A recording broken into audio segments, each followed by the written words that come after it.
Time feels different when the world goes quiet. Think about it, like late at night when the schedules finally stop, the relentless tempo of life just fades away. Hmm. All the external distractions dwindle to almost nothing, and that's usually the exact moment. When the anxious thoughts start. Exactly. Yeah. The regrets, the worries, they suddenly get so loud. It's a fascinating inversion, isn't it? Because all that psychological research shows that when those external stimuli disappear, the mind is, well, it's almost forced to dwell on all those unresolved issues. And those issues are always about time. Profoundly temporal. They're almost always focused on possible futures. What we dread might happen, which we call anxiety, or they're about past events, things we wish we could change, regret. So our own mind becomes this kind of relentless time machine for emotional distress. You could say that. And that leads us to the core and frankly unsettling question for this deep dive. What if that feeling, that familiar flow of time, the very thing that seems to speed up or slow down when we're alone with our thoughts, what if it's fundamentally misleading? What if time isn't real at all? Exactly. And that is our mission today, to try and reconcile our personal, very intense experience of time with what science and philosophy are telling us, which is often strange and deeply contradictory. We're basically synthesizing findings from three major and often conflicting domains. Right. So first, we have the philosophy of time, the big ontological debate.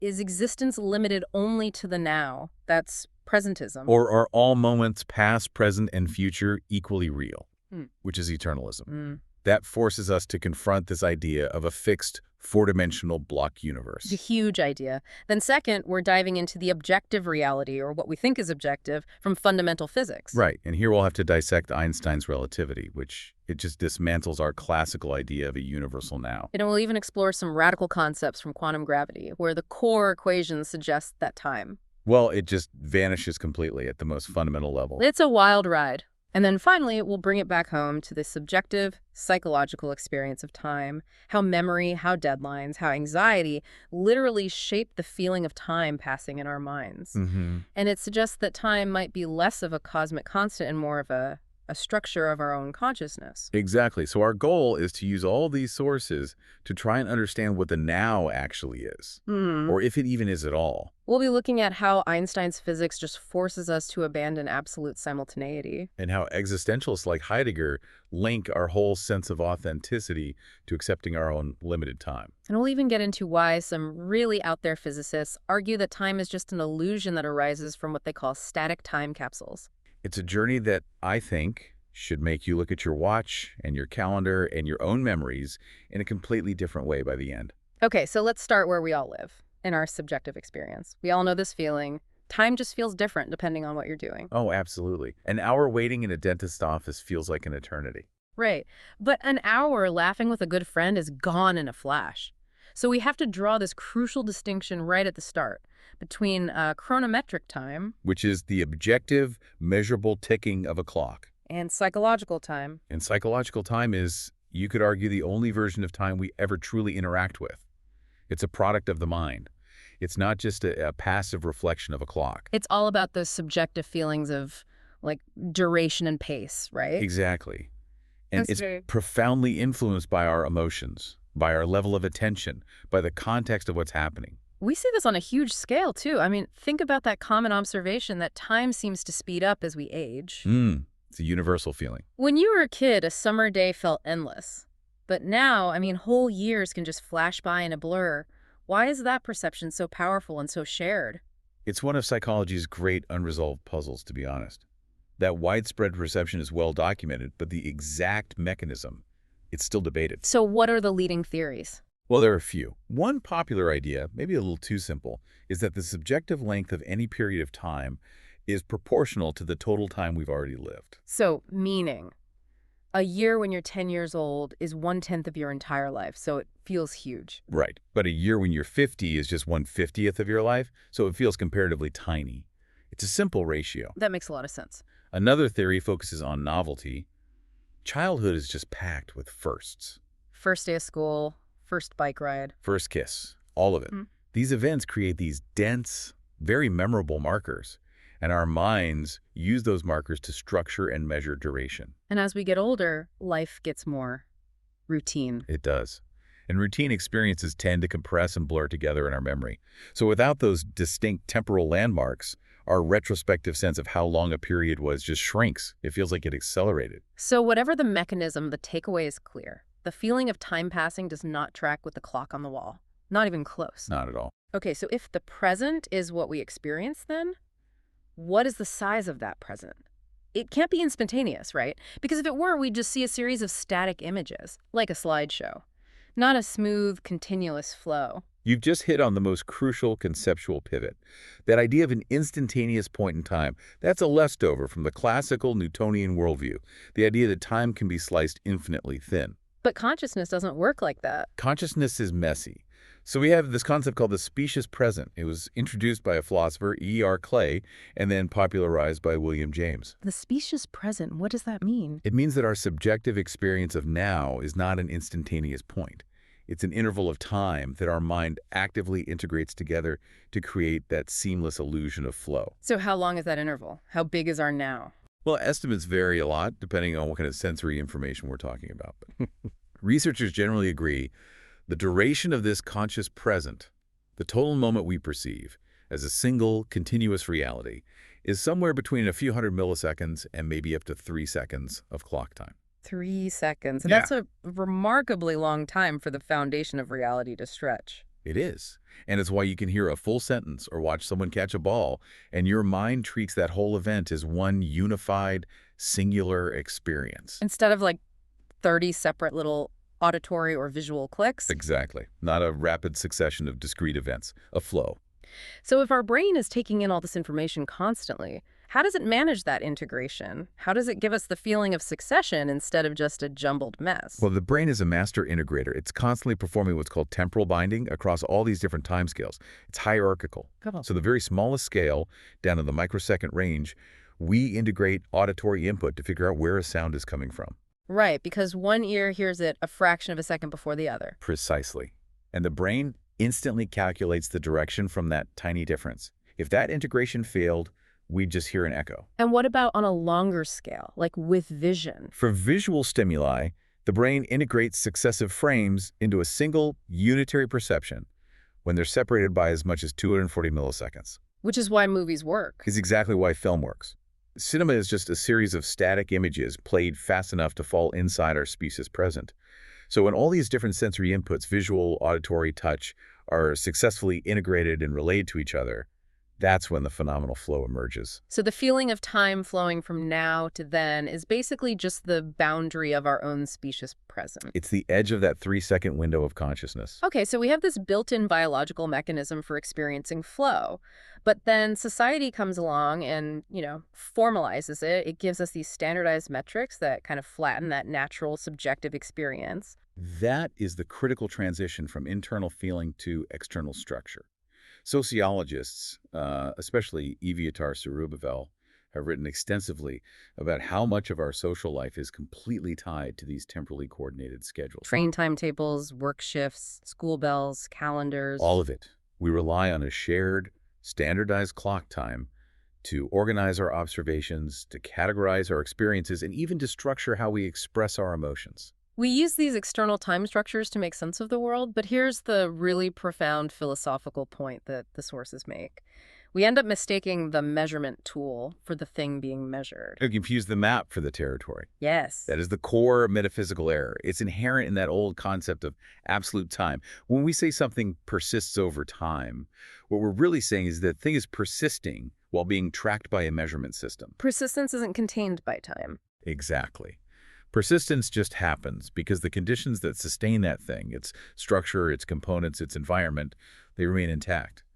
Time, in this sense, is just a conceptual overlay. It's a tool we use for coordination and description. Not some cosmic container that holds reality together. It's a necessary fiction for civilization, but its usefulness doesn't prove its independent existence. And the problem is, because the clock is so constant, so universal, we just assume that the thing it's measuring must be equally constant and universal. But as we're about to see, the physical universe has a very different story to tell. So if our subjective experience of time is this malleable personal thing, physical time, according to modern science, is, well, it's arguably even stranger, and it's far less universal than Newton ever imagined. Hmm. When you try to define time objectively, you run headfirst into this huge historical and scientific clash. We really have to start with the historical context here, with Isaac Newton. He proposed this concept of absolute time. The invisible river. The invisible, unobservable, uniformly flowing river that exists completely independently of any events taking place within it.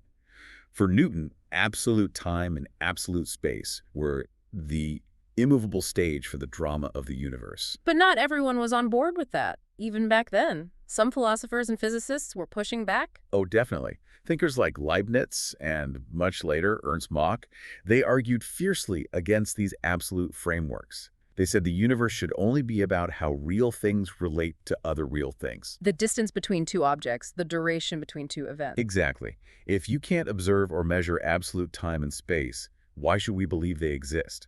And as the physicist Julian Barber suggests, they were essentially right. Einstein, maybe even unwittingly, incorporated this relational view into his own theories. And the mechanism that finally definitively proved Newton wrong about absolute time was, of course, Einstein's special relativity in 1905. And its deeply counterintuitive implication, time dilation. This is the first big challenge to our intuition. It really is. It proves that the flow of time is not uniform. It depends entirely on the observer's frame of reference, specifically their velocity.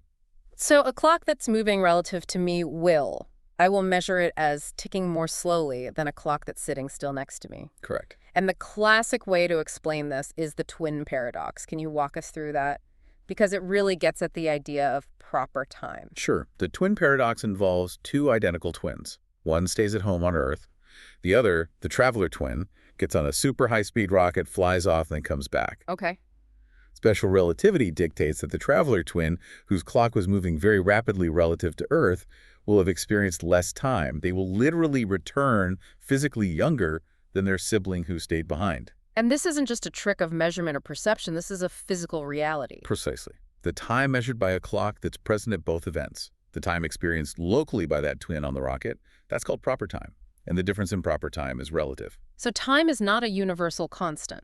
It is absolutely frame dependent. The faster you move, the more time dilates for you, and it would approach a complete stop as you approach the speed of light. This dependency means that the whole idea of a universal now stretched across the whole cosmos, it just starts to fall apart. It does. And that brings us to the second and perhaps even more radical implication of special relativity. The relativity of simultaneity. This is the concept that really, I think, dismantles the common sense view of the universe. It truly does.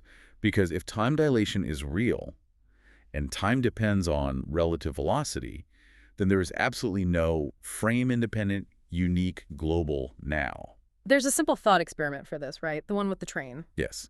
Imagine you have two observers. Observer A is standing on a train platform. Observer B is sitting in the middle of a high-speed train. Two lightning bolts strike the very front and the very back of the train car. And from Observer B's perspective, inside the train, they hit at the exact same instant. Right.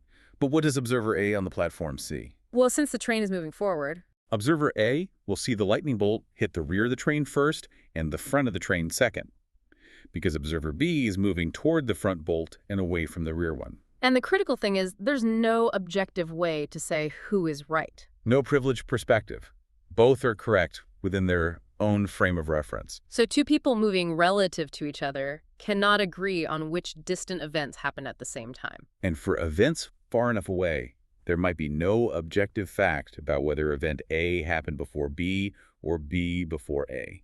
So the idea of a universal a snapshot of everything happening right now across the universe is impossible. It's conventional, maybe, but it's not objectively real. Your present is just the stuff you can causally interact with.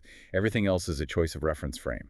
And this gets even more extreme when we bring gravity into it with general relativity. General relativity, right. It describes gravity not as a force, but as the curvature of space-time itself. So how does bending space-time affect time? Well, time dilation increases as gravity increases. Clocks near a massive object run slower than clocks far away from it. We actually use this every day, right, with GPS. Every single day. GPS satellites are further from Earth's gravity, so their clocks run faster than clocks on the ground. Physicists have to constantly correct for both gravitational and velocity time dilation to make sure your navigation system works. And near something like a black hole? The effect becomes dramatic. For an outside observer watching something fall towards a black hole's event horizon, the point of no return time for that falling object appears to slow down to an infinite stop. It just freezes. It seems to freeze forever just above the horizon. The light it emits becomes infinitely redshifted. It's a real demonstration of the incredible plasticity of time. Okay, wait. If general relativity allows space-time to be warped so much, Yeah. does that open the door for, well, for manipulating the timeline, for time travel? Mathematically, yes. General relativity does allow for the physical possibility of moving into your own past through these highly warped space-time structures called closed time-like curves, or CTCs. They loop time back on itself. Essentially, yes. Yeah. Allowing an object to return to a previous point in its own history. So what's the catch? Why haven't we met any time travelers? The catch is the exotic conditions you'd need. To form a traversable CTC, like within a wormhole, you'd need to prevent it from collapsing instantly. How would you do that? You'd need something called exotic matter. Matter with negative mass or negative energy density. It would have to exert a kind of anti-gravity to prop the wormhole open. And we don't have that lying around. It's physics we can write down on a blackboard, but not physics we can build. Not yet, anyway. So relativity has just shattered absolute time. It's made simultaneity relative. It's warped the flow with gravity and velocity. And that brings us to the most radical challenge of all, the quantum gravity perspective. When physicists try to unite the two great pillars of modern physics, relativity and quantum mechanics, what happens to time? This is where time seems to vanish entirely. The search for a theory of quantum gravity led to equations like the Wheeler-DeWitt equation. And what does that equation tell us? It's often written as Hazone arisms. What does that mean for us? So the Hamiltonian, the H, represents the total energy of the universe. Setting it to zero implies that the overall state of the universe is stationary. It has zero overall energy evolution. Meaning it doesn't change over time. Exactly. If the wave function of the universe, the psi, depends only on its spatial configuration and not on time, then T8, the time variable, is just a coordinate label left over from classical theory. Space-time might not even exist at the most fundamental level. That's the implication. But that's a huge problem. I mean, physics is all about predicting the future state from the past state. If there's no fundamental time, how do we explain the change we so clearly see all around us? And that leads to the radical solution proposed by physicists like Julian Barber. He argues that if the universe is fundamentally timeless, just a giant static collection of all possible configurations, then the appearance of time and change must come from somewhere else? it must arise exclusively from static arrangements of matter in the present. He calls them time capsules. A time capsule? That sounds metaphorical. What does he mean? He means the physical configurations of matter that act as mutually consistent records. And our minds interpret those records as having unfolded in a past that involved time. So give me an example. A fossil in a rock, the rings of a tree, or, most intimately, the neural patterns in our brains that code our memories. So my memory of yesterday isn't a recording being stored over time. It's just a complex, static pattern in my brain right now. A pattern that happens to carry the information that you interpret as having been recorded in the past. So we see configuration A now, and we see configuration B, the fossil, or the memory now. And because our minds evolved to see cause and effect, we interpret the relationship between them as evidence of history and flow. Precisely. But Barber argues the history doesn't exist. Only the static evidence of it exists in the present arrangement. That's a truly challenging idea, because if memory is just a static pattern, how can we tell the difference between a real history and a fabricated one, like a false memory? Well, his view implies that the feeling of history is generated by the structure of the pattern itself. If a fabricated memory has the same complex consistency as a true one, then ontologically, it's identical. It is. The key is mutual consistency. Barber's point is that we don't need history to explain the consistency. We just need consistency to explain the illusion of history. Okay, so if the physicists are tearing down the whole framework of objective time, that leaves the philosophers to argue over the ontological status of existence itself. We've seen how subjective time feels. We've seen time bend and vanish in physics. So now we have to ask, are the past and future real? Or is existence limited strictly to this vanishing point we call the present? And this takes us right into the three main ontologies of time. We can think of them as assigning a reality value. 1 for exists and 0 for does not exist, to the past, present, and future. So the first, and the one that feels most intuitive, is presentism. Right. Presentism holds that only the present exists, so it's 0, 1, 0, the past is gone, the future's not yet here. This view matches our common intuition perfectly, that the now is uniquely real and vivid. But as we just established, this view has a huge scientific problem. A severe one. For presentism to be true, there has to be a single, absolute, universal now that defines what is real across the entire cosmos at any given instant. And special relativity says, No such thing exists. If my now includes event X, but your now, because you're moving relative to me, says event X is in the past, presentism has no objective way to say who's right. It needs classical physics, but we live in a relativistic universe. which brings us to the view that handles relativity much more easily.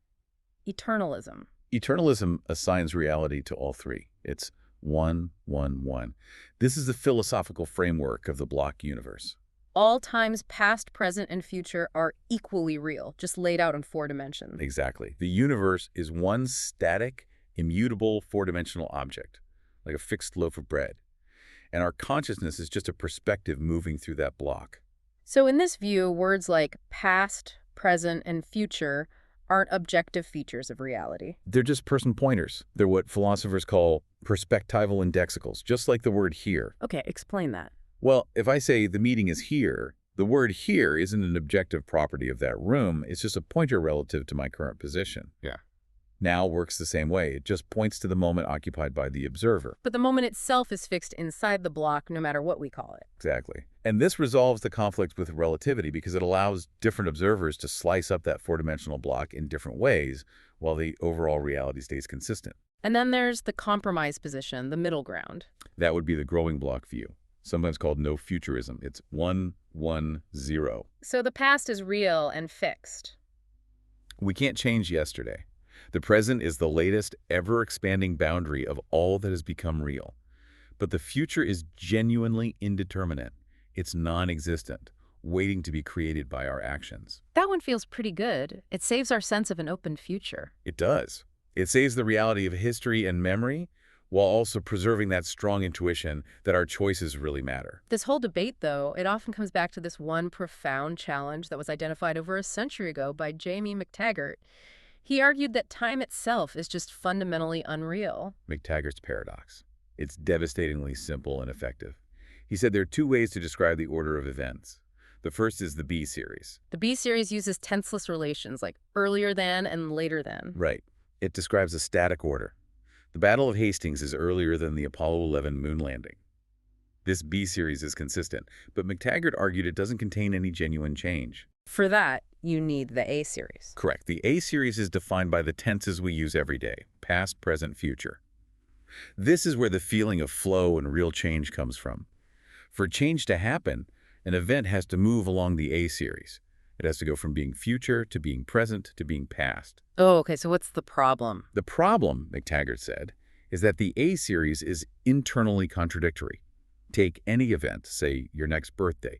That single event has to have the incompatible properties of being future, being present, and being past. But wait, the obvious objection is that it has those properties successively, not all at once. And it's exactly what McTaggart anticipated. But he shows that trying to fix it that way leads to an infinite regress. How so? Because if you say the event is present at time t2, future at time t1, and past at time t3, you're now using tenses to define the times t1, t2, and t3. Those times themselves are now subject to being past, present, and future, and you need a whole new set of times to explain them, and so on, forever. So because the A series, which we need for genuine change, fails under this contradiction. McTaggart concluded that time itself must be unreal. It seems like the block universe eternalism, it just sidesteps this paradox entirely. It does, by rejecting the A series as an objective feature of reality in the first place. That's the core move of the B theorists, who embrace eternalism. They say the flow is purely subjective. The contradiction just dissolves once you stop thinking of time as a container. And just realize that tenses are about our changing perspective. Exactly. Our changing relationship to the same ongoing process inside that fixed block. So this leads to a different way of thinking about how things exist over time, the debate over persistence. Right. We have 2 main models here. Endurance and perdurance. Endurance is the common sense view. Endurance says that the whole object exists fully at every single instant of time. The object is indivisible across time, and it just passes through it. But the competing view, which fits with the block universe, is perdurance, or the theory of temporal parts. Yes, perduring objects extend through time. They persist by having different sequential temporal parts at different moments. So me, right now, I'm just one specific four-dimensional temporal slice of a much larger, persisting 4D entity. That's the idea. The whole 4D worm of you already exists in the block. And this view helps solve some of those ancient philosophical puzzles, right? Like the Heraclitus paradox. No. You can't step into the same river twice. Exactly. The endurance has a hard time with that because they have to argue the river is the same thing even though all the water molecules have changed. But the Perdurantist has an easy answer. They say you can step into the same river twice because you're just stepping into two different temporal parts of the same underlying four-dimensional river entity. The river persists because all its different temporal stages are connected. It just shifts the focus away from a mysterious flowing dimension and onto the structure of the object itself. And that reconception is the great liberation of the block universe. It means that tomorrow's version of you is just as real as yesterday's version. They're all just fixed within the block, even if our consciousness is confined to the specific slice we happen to be inhabiting right now. So we've seen time might be an illusion in physics, and existence might be a fixed block in philosophy. But psychologically, we absolutely rely on the linear structure of time as a tool. A tool for motivation, for urgency, for control. It's just inescapable in the human condition. It is inescapable because we're conscious agents who plan and anticipate things. And the most immediate, everyday example of how we leverage this perceived time is the deadline. Deadlines are incredibly powerful psychological triggers. They are, because they introduce a finite time limit. They create a scarcity, and that elevates pressure. And the impact of that pressure is described really well by the Yerkes-Dodson law, right? Yes, the Yerkes-Dodson law. It describes the relationship between stress, or arousal, and performance as this kind of inverted U-shaped curve. So too little stress and you're bored. Procrastination. Right. But too much stress and performance collapses because of anxiety and panic. Deadlines are designed to introduce that moderate level of stress, to push you into the sweet spot for performance and force you to act. That makes sense for getting things done. But what happens to the quality of our motivation as we get closer to that deadline, like a big exam? It's a fascinating and somewhat counterintuitive shift. Research on students shows that while the sheer amount of time they spend studying goes up dramatically as the exam gets closer, Their actual motivation changes. their intrinsic motivation, the feeling that I value this knowledge or I expect to do well, actually declines over that same period. So if they're not driven by the value of learning, what's making them put in the hours? The motivation shifts very sharply towards performance avoidance motivation, The fear of failure. the fear of performing badly or failing. And this is partly explained by something called temporal motivation theory, which uses the concept of temporal discounting. Meaning goals that are far away in time feel less valuable. Exactly. But avoidance goals, like avoiding failure, are often discounted less steeply than approach goals, like achieving success. So as the deadline looms, that threat of failure becomes acutely immediate and salient. It provides the strongest motivation to act. The effort isn't generated by desire, it's generated by fear. And that fear of the future, tied to a ticking clock, brings us right back to the phenomenon we started with, the quiet mind. Anxiety and regret are fundamentally temporal emotions. They absolutely are. Anxiety worsens when distractions dwindle because the mind is left to ruminate on these time-bound issues. As you said, worried thoughts are about future possibilities, the what-ifs. Regret is about fixed past events, the if-onlys. The quiet mind forces us to face our own temporal situation. And just being tired makes it worse. Correct. When your cognitive resources are low, like they are late at night, it's much harder to use the executive control you need to fend off those pessimistic thoughts. We become highly susceptible to rumination and catastrophic thinking. And this intense personal confrontation with time. This leads us into the existential dimension, to Martin Heidegger's concept of Dasein. Being in the world, yes. Heidegger links time directly to anxiety and the core of the human condition.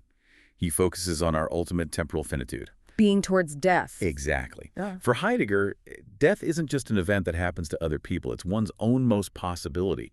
It's non-relational. Nobody can share it with you. And it's not to be outstripped. It's always possible. And this constant possibility of death throws us into a state of fundamental anxiety. And he says that accepting this ultimate time limit is the key to living an authentic existence. Precisely. Authenticity is achieved by anticipating and accepting this inevitable future possibility. The anxiety it produces isn't a neurotic dread. It's a necessary realization that forces us to take responsibility for our choices in the present, As opposed to the inauthentic approach. which is fleeing from it. Treating death as something that only happens to the they, the anonymous public.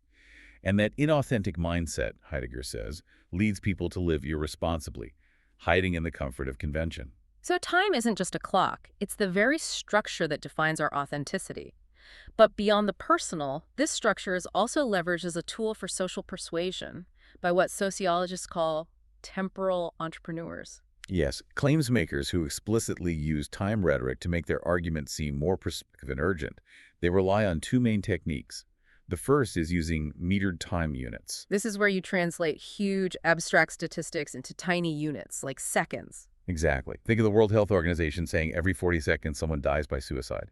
Or the old FBI crime clock that said a property crime occurs every 4.6 seconds. It makes a distant threat feel immediate and personal.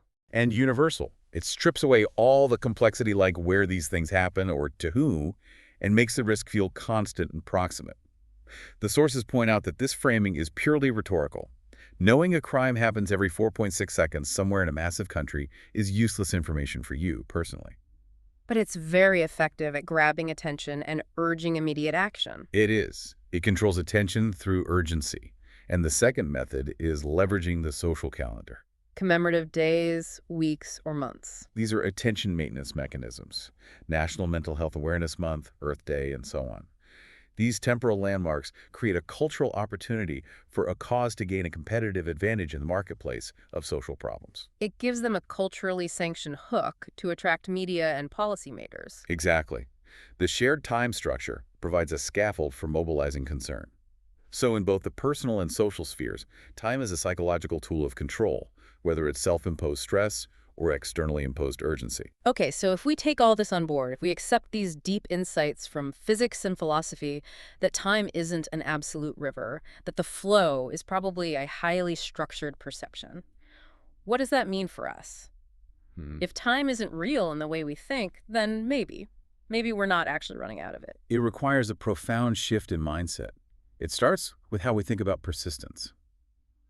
We have to embrace that core insight from the B-theory camp and the quantum gravity models. That time is a description of change, not a container for it. Yes, time is a structured arising. It's a necessary description of continuity, but it doesn't exist prior to or independent of that continuity. So we have to actively stop saying things persist over time.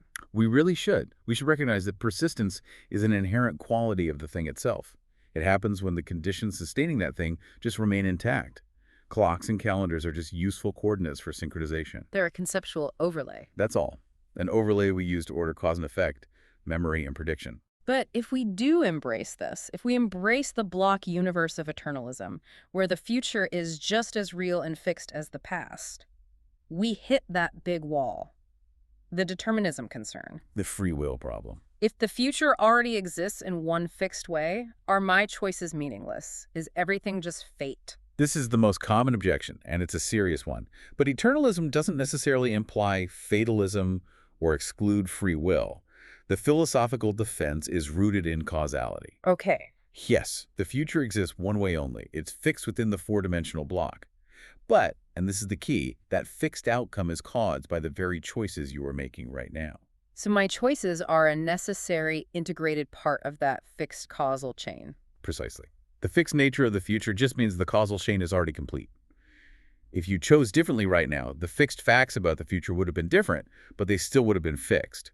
Your actions still have a vital causal impact. I'm not just watching a pre-recorded tape. You're a necessary participant in determining the content of that tape. Well, that reframes our whole sense of agency. We aren't battling some flowing future. We're determining the specific space-time coordinates we inhabit within an already existing whole. So let's try and integrate these insights one last time. How does this physical reality of timelessness align with our conscious psychological need for flow? Well, the physical reality, according to models like Barber's, is a timeless, static structure. arrangements of matter that we interpret as history. And the mental reality. The mental reality is a constant dynamic process of integration. Relativity forces us to admit the now is purely observer-dependent. Psychology shows us our feeling of time is deeply subjective, stretched and compressed by emotion, and tied to our deepest fears. So the flow we feel isn't some cosmic river, it's a phenomenon of consciousness. A perception that is absolutely necessary for us to function as agents in the world. Consciousness uses these directed temporal relations to integrate succession into that unitary perception, the specious present. And that mental structure is what lets us order cause and effect, build memories, make predictions. Exactly. The underlying reality might be timeless, but our perception of flow is an intrinsic, structured phenomenon of consciousness, necessary for life. We aren't running out of time, we are just experiencing a ceaseless, dynamic now, one moment of awareness at a time. And if we can see our lives that way, not as this desperate race against a clock, but as the unfolding of necessary moments within a vast, fixed totality, maybe the urgency just dissipates. Maybe the pressure of the deadline, the fear of the future, the regret of the past, maybe they all become less binding. Because the only thing that truly exists for us is this moment of awareness. So if time is merely an emergent property, if it's dependent on the collective behavior of fundamental timeless features, like the wave function of the universe or the relative positions of matter, Barber's static time capsules, then consider this final provocative thought. The underlying fundamental reality may be a place where there is no past, present, or future flow. Ontologically, every moment that has ever happened, is happening, or will ever happen may simply be fixed, immutable, and equally real. We don't move through time. Time moves through us. Or rather, the structured perception of change moves through our consciousness moment by moment. And if we can choose to live in the authentic awareness of this dynamic presence, realizing that our choices are the crucial causal elements that determine the content of the eternal block, we might just find that tonight, in the quiet, we are not running out of anything at all, but rather we are immersed entirely in everything. And tonight, that's okay.